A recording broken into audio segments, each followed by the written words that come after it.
Nifty में expiry वाले दिन सडनली प्रीमियम हाई हो जाता है, तो ऑप्शन राइटर्स उसमें ट्रैप हो जाते हैं। 36,000 करोड़ से ज्यादा का प्रॉफिट है, पर लगभग 4,800 करोड़ की पेनल्टी लगेगी बाजीगर स्ट्रेटजी। जी हाँ। अब ये बाजीगर स्ट्रेटजी में क्या करते थे, जीतने के लिए कुछ हारना पड़ता है और उसी हार कर जीतने वाले को बाजीगर कहते हैं। जी हाँ, आज हम किसी मूवी की या किसी सुपरस्टार की बात नहीं कर रहे, हम एक ऐसी बाजीगर स्ट्रेटजी की बात कर रहे हैं जिसमें थोड़ा सा हार कर एक बड़ी जीत मिलती है। और ऐसा ही कुछ किया एक ऐसी बड़ी ट्रेडिंग फर्म ने, जिसने कुछ पैसा हारा लेकिन जो पैसा जीता उसका अमाउंट निकला लगभग 40,000 करोड़। जी हाँ, जेन स्ट्रीट ये नाम आज काफी पॉपुलर हुआ है। जेन स्ट्रीट ने लगभग बैंक निफ्टी की एक्सपायरीज में 36,500 करोड़ का नेट प्रॉफिट कमाया है, और वो भी सिर्फ ऑप्शन ट्रेडिंग से। जिस ऑप्शन ट्रेडिंग को हम बोलते हैं कि इसमें सबसे ज्यादा लोग पैसा गवाते हैं, 99% लोग पैसा तोड़ते हैं, तो फिर इन्होंने कौन सी स्ट्रेटजी से पैसा कमाया और क्या है वो ऐसी बाजीगर स्ट्रेटजी जिससे आप पैसा कमा सकते हैं या सिर्फ यही लोग पैसा कमा सकते हैं।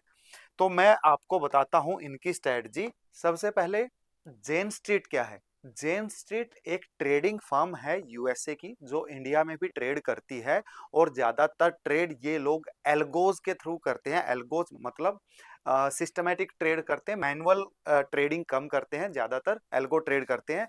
और लेकिन इन्होंने ऐसी कौन सी एल्गो स्ट्रेटजी बनाई जिससे इन्होंने इतना बड़ा प्रॉफिट कमा लिया।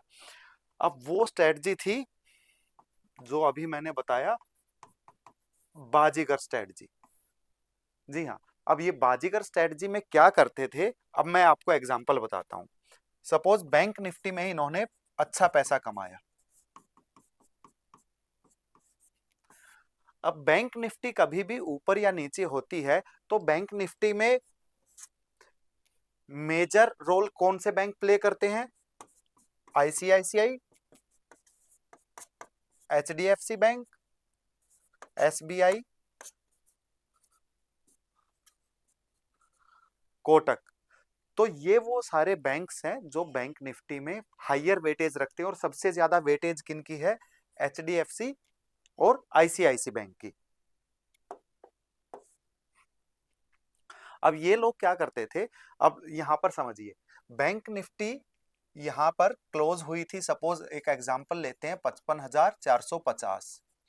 ठीक है।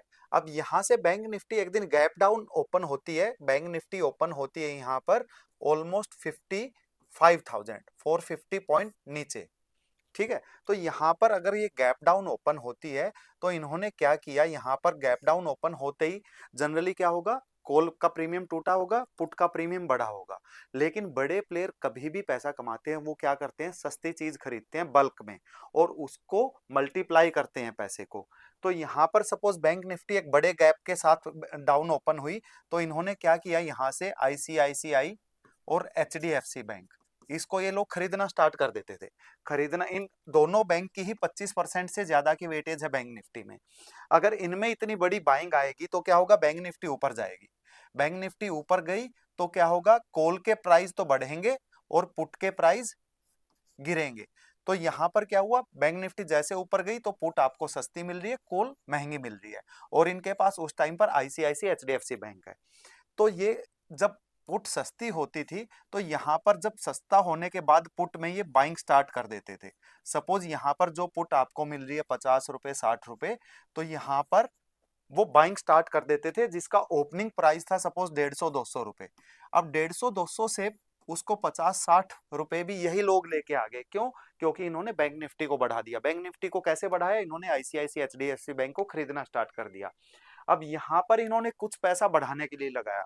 सपोज इन्होंने यहां पर 500 करोड़ रुपए इन दोनों बैंक में बाइंग के लिए डाला, तो इन दोनों बैंक में बाइंग आई, बैंक निफ्टी ऊपर गया, पुट सस्ती हो गई, और यहां पर इन्होंने 10,000 करोड़ या लेट सपोज 5,000 करोड़ का ऑप्शन बाय कर लिया। यहाँ पे 500 करोड़ से बैंक बाय किया, यहाँ पे 5,000 करोड़ जैसे ही सस्ता हुआ ऑप्शन बाय किया। अब इन लोगों के हाथ में ही कंट्रोल है। अब जैसे ही बैंक निफ्टी ऊपर गई, इन्होंने क्या किया, यहां से आईसीआईसी और एचडीएफसी बैंक को बेचना स्टार्ट कर दिया। ठीक है।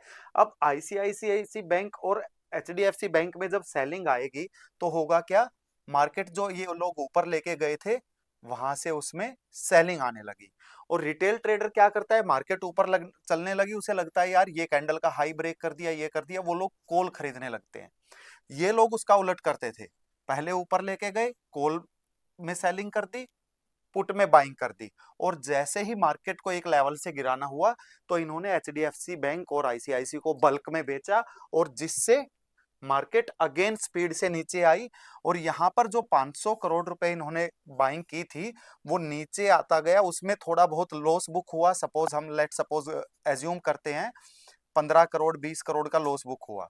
लेकिन असली पैसा कहां पर है, असली पैसा है यहां पर, जो इन्होंने 5,000 करोड़ का ऑप्शन बाय किया था उसकी वैल्यू हो गई है 8,000 10,000 करोड़।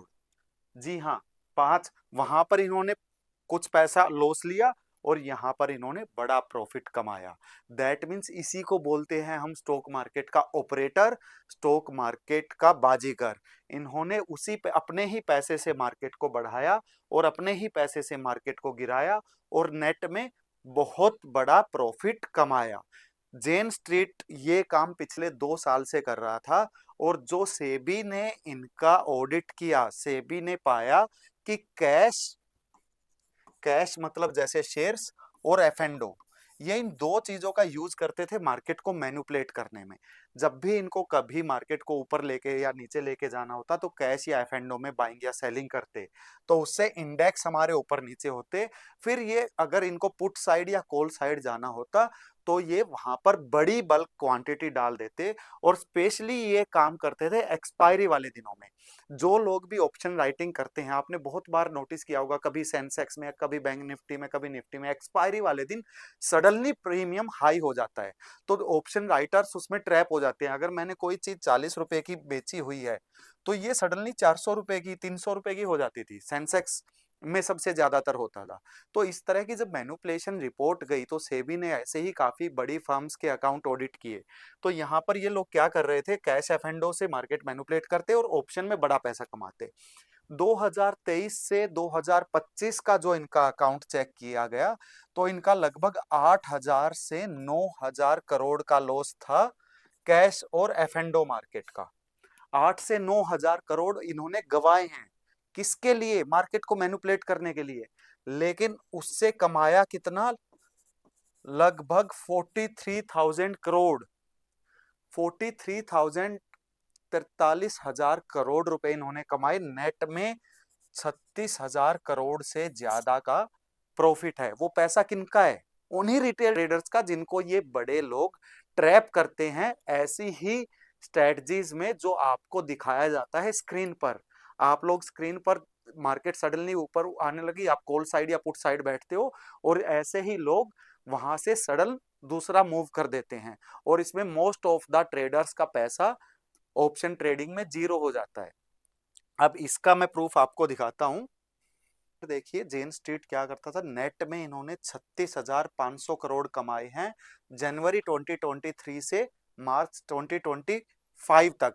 सेबी ने इनके खिलाफ अब ऑर्डर रिलीज किया है, इन पर लगभग 4,800 करोड़ की पेनल्टी लगेगी, और इनका जो पैसा है वो सीज कर लिया है।